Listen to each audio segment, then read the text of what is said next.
Ассаламу алейкум. Кадайсыздар туугандар. Назарыңыздарда кайрадан эле базар жок каналы. Бүгүн 4 ноябрь 2022 жыл мен Бишкек шаарынын түндүк тарабы Алтын Казык конушуна сиздерге бүгүнкү чыгышта бир сатылуучу үй көргөзмөкчүмүн. Азыр биринчи болуп баруу жолун түшүндүрөйүн туугандар. Мен турган жер Объездной жана Алтын Казыкка кирип кеткен негизги трассанын кесилишинде турам. Сатылуучу үйүбүзгө ушул жерден түз эле түндүккө карай барып, мечетке жетип оң тарапка бурулуп туугандар. Кыскасын айтканда Ак Тилек 58 дарекке барсаңыздар сатылуучу үйүбүз жайгашкан. Ушул жерден 900 метрдей аралык болуп калат. Анан бул жерден Бишкек шаарынын бурч бурчуна көптөгөн маршруттар менен барсаңыздар болот. 218, 193 жана башка туугандар. Бир аз чыгышты карай барсаңыздар Дордойго деле анча деле алыс эмес жерде жайгашкан бул конуш. Мына ушундай. Келип жатып бул теңдик дүкөнүнө же болбосо бул жактагы 3-7 кичи маркетине ориентир алсаңыздар болот. Аны эмесе мен сатылуучуга карай жол алдым. Сиздер лайктан басып өз оюңуздарды комментарийге жазып туруңуздар туугандар. Мынакей туугандар, келүү жолун түшүндүргөнчө бүгүнкү чыгышта сатылуучу үйгө да жетип келип калдым. Бул үйүбүздүн көчө тарабы. Көрүп турсаңыздардай ворот орнотулган жана песка блок менен тегерентте забор кылыныптыр. Видеонун башында айткандай эле чоң трассадан бул жерге чейин Объезднойдон 900 метр аралык көргөздү Яндекс карта. Анан түштүк чек арабыз мынакей бул жерге чейин болуп калат. Анан түндүк чек арабыз бул песка блок менен болгон забор бүткөн жерге чейин. Жалпысынан жерин аянты 4 соток. Документтер боюнча тех паспорт бар экен. Кызыл китепке тапшырганбыз дейт. Кызыл китеп деле жакын аралыкта келет деген оюн айтты. Бирок тех паспорт бар туугандар. Анан көрүп турсаңыздардай свет бар экен, суу бар туугандар. Мектепке бул жакта Калыс Ордонун мектебине, Акбатан мектебине барышат. Садикке деле Калыс Ордого, теңдикке барышат экен. Андан ары эми короосуна кирип калган маалыматтарды берейин. Бул мынакей короосунун көрүнүшү.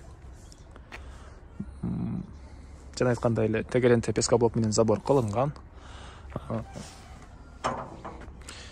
Үйүбүз жөндөйсө узун туурасы 9-8 бышпаган кирпич менен бүтүрүлгөн туугандар тышкы тараптан. Энди текстура чачылган. Мынакей. Бул тарап көрүп турсаңыздардай брусчатка. Мына ушундай көрүнүштө узун туурасы 9-8 туугандар. Так, андан ары суу бар, свет бар. Анан үйүбүздүн батыш түндүктөрүндө мондай бир склад жана бир үйдүн тышкы тарабында жаткан ушундай окшойт бул жагы. Анан бул жагында дагы песка блок менен болгон склад бар. Азыр эми үйдүн ички тарабын сиздерге көргөзөйүн. Мынакей бул үйүбүздүн кире бериши, же болбосо коридор десек деле болот экен туугандар. Бул жерден сол тарапка бурулсак бир бөлмө. Азыркы учурда квартиранттар жашап жатыптыр. Мен эртең менен саат 9-да келгем. Квартиранттын балдары уктап атканына байланыштуу көргөзө алган жок. Келсеңиздер, көрсөңүздөр болот.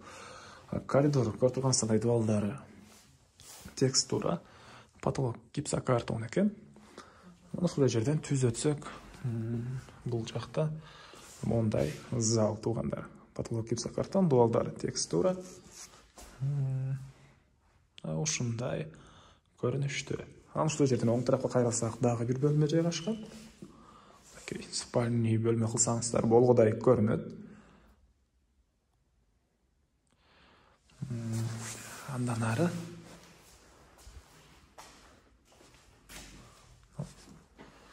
ушул жерден сол тарапка кайрылсак бул жакта дагы бир бөлмө жайгашкан. Бул жактын эле потолок гипсокартон, дубалдар текстура, түштүк тараптан пластик терезе орнотулган туугандар. Эми короосуна чыгып калган маалыматтарды берейин. Туугандар, мен кайра үйдүн короосундамын. Эми бул жактагы складты көргөзө кетейин. Андан туугандар айта кетчү нерсе, суу бар деп айттым эле. Азыр квартирант айтат, суу жашы чыкпай калган бияктан дейт. Ошондо айта кетейин, бирок негизи бул жактан суунун эмеси бар экен, краны. Буга чейин чыккан экен, азыркы учурда жакшы чыкпай калыптыр. Ага деле мынаяктан соседтер менен кичине акча жыйнап, дагы кандайдыр ремонт иштерин жүргүзүү керек дейт. Толугураак түрдө үй ээси менен звонок кылып сүйлөшкөнүңүздөрдү айтсаңыздар болот. Ошол кандай эмне деп. Мынакей. Бул жакта негизинен суу чыккан экен. Суу чыккан жер турат. Бирок азыркы учурда жакшы чыкпай калыптыр. Ага бир аз ремонт иштерин жүргүзүү керек экен. Мына ушундай, андай да кетейин. Эми айтылган эле баасы калды окшойт. Бул үйүбүздүн баасы $25,500 деп атышат. Анан дагы сүйлөшүү болот.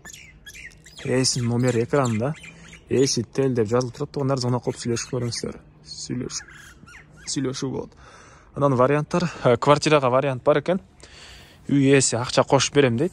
25,500га азыр бааланып атат. Анан ошонун үстүнө акча кошуп берем дейт. Кандайдыр квартираңыздар болсо деле, алмашуу, канча бөлмөлүү болсо деле, ошо алмашуу жолдору бар. Үй ээси сиздерге кошуп берет акча.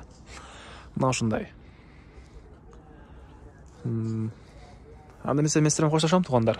Кийинки чыгарылышка чейин саламатта калыңыздар.